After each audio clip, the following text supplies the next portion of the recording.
నోవాహు ఎటువంటి వాడంటే, నోవాహు దేవుడు ఏది చెప్తే అది చేయడానికి సిద్ధంగా ఉన్న వ్యక్తి. ఎలాగా చెప్పండి?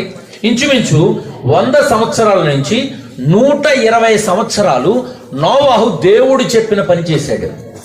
ఏం చేశాడు చెప్పండి? ఓడను కట్టు అన్నాడు దేవుడు. ఓడను కట్టడం ప్రారంభించాడు. ఏమండి, ఒక ఓడ కట్టాలంటే ఒక వ్యక్తి వల్ల అయ్యే పనా కాదు. ఒక బృందమో లేదంటే ఒక 100 మందో 200 మందో ఖచ్చితంగా ఉండాలి.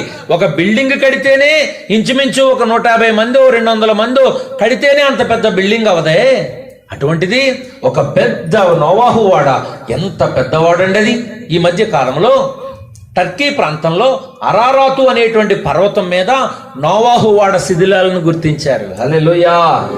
బైబిల్ చరిత్ర కలిగినది అనడానికి ఇంతకంటే అద్భుతమైన ఆధారము మరొకటి ఉండదు. ఎప్పుడో